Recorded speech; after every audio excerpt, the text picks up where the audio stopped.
दोस्तों, आज की वीडियो में हम लोग बात करने जा रहे हैं कि प्राइम मिनिस्टर ने 15 अगस्त को जो अपनी स्पीच में जीएसटी रिफॉर्म्स की बात कही, उसका क्या इम्पैक्ट आएगा इंडियन इकॉनमी के ऊपर, स्टॉक मार्केट के ऊपर क्या इम्पैक्ट आएगा और उससे कैसे हेल्प लेके हम अपनी वेल्थ क्रिएशन कर सकते हैं, कैसे हम उससे फ़ायदा उठा सकते हैं।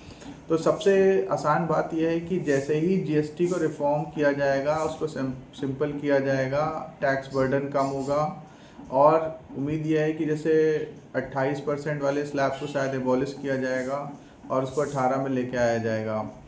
तो अगर इस तरह के टैक्स रिफॉर्म्स किए जाते हैं तो उससे बहुत फ़ायदा होगा और उम्मीद ये भी है कि शायद 12% को 5% पे कर दिया जाएगा। तो इस तरह की जगह टैक्स रिफॉर्म्स होंगे तो उससे इम्पैक्ट आएगा कि ऑटोमोबाइल सेक्टर को बहुत बूस्ट मिलेगा। गाड़ियों को, जो महंगी गाड़ियाँ जिनके ऊपर 28% और प्लस उससे ज़्यादा जीएसटी लगता था, उनको थोड़ा सा इससे रिबेट मिलेगा। काफ़ी सारी ऐसी कंजम्पशन की कंपनियां हैं जो थोड़ा सा लग्जरी टच में रहती थी और उनके ऊपर 28% का जीएसटी लगता था, उनको इससे फ़ायदा मिलेगा। इसकी वजह से हमने ये देखा कि कल मार्केट ने मंडे को खुलते बहुत अच्छा रिस्पांस दिया और ओवरऑल इंडेक्स, ज़्यादातर इंडेक्स 1% के ऊपर ही ट्रेड कर रहे थे और कुछ कंपनियां, ऑटो सेक्टर की कंपनियां 5-7% तक उछल गई। मारुति, हीरो होंडा, बजाज, इनने बहुत अच्छा परफॉर्म किया और भी बहुत सारी ऐसी कंपनियां थी, अडानी ग्रुप की कंपनियां, जिनको इससे फ़ायदा मिलने की उम्मीद है, तो उन्होंने बहुत अच्छा परफॉर्म किया।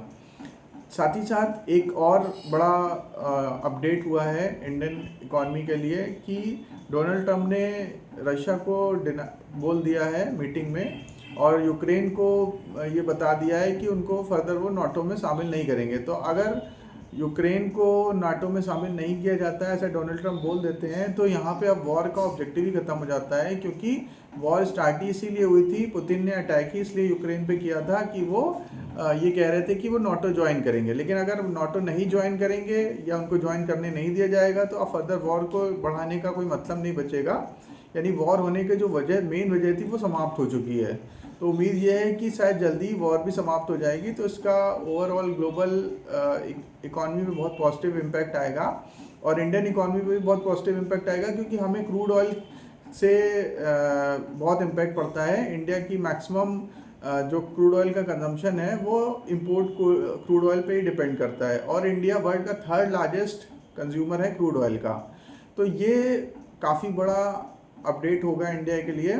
साथ ही साथ एक और डोनाल्ड ट्रंप की हिपोक्रेसी सामने आ रही है, क्योंकि रशिया से इंडिया के अलावा बहुत सारे ऐसे और दूसरे देश हैं, जैसे चाइना सबसे बड़ा ऑयल जो कंज्यूमर है वर्ल्ड का, वो अमेरिका और चाइना है। तो चाइना ऑलरेडी रशिया से ही ज़्यादातर अपने यूज़ के लिए क्रूड ऑयल का परचेज कर रहा है, तो उसके ऊपर डोनाल्ड ट्रंप ने 25% टैरिफ नहीं लगाया।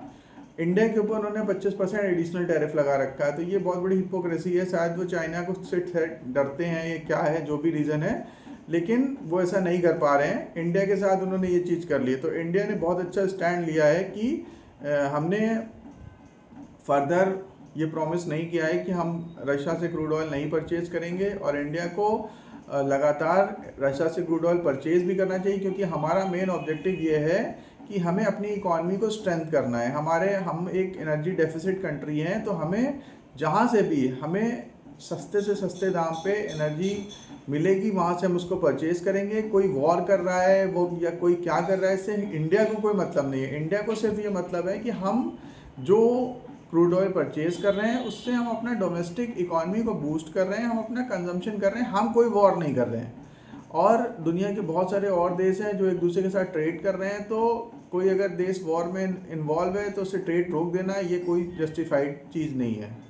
तो इसलिए बहुत सारी सी कंपनियां हैं, बहुत सारे ऐसे सेक्टर हैं जो इस समय काफ़ी बेनिफिट्स हो रहे हैं, जिनका कंपनियों की अगर हम लोग बात करें तो ऑटोमोबाइल सेक्टर के ज़्यादातर स्टॉक्स हैं, hero Honda, Bajaj, Maruti, Tata, M&M, इनको एडवांटेज मिलेगा। FMCG में जो बहुत बीटन डाउन स्टॉक्स हैं उनको आप देख सकते हैं एक बार। एज ए डिस्क्लेमर, कोई इन्वेस्टमेंट रिकमेंडेशन नहीं है, आप ड्यू डिलिजेंस करके अपने फाइनेंशियल कंसल्टेंट की सलाह से ही इन्वेस्टमेंट करें।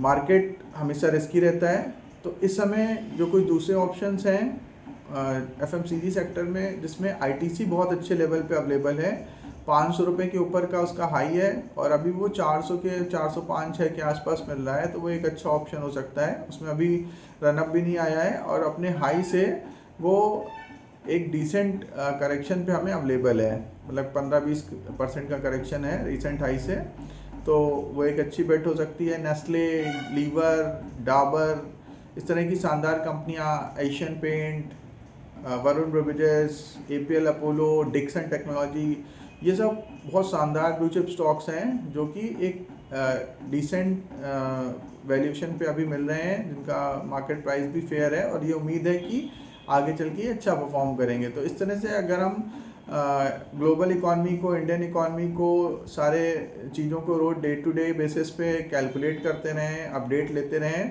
अगर आप हमारा वीडियो देखते रहेंगे, इस चैनल पे आते रहेंगे, इस चैनल को सब्सक्राइब करेंगे, तो आपको लगातार इस तरह के अपडेट्स मिलते रहेंगे, तो जिससे आप अपनी इन्वेस्टिंग जर्नी को और आसान कर सकते हैं, अपने वेल्थ क्रिएशन की जर्नी को और आसान कर सकते हैं। Happy investing.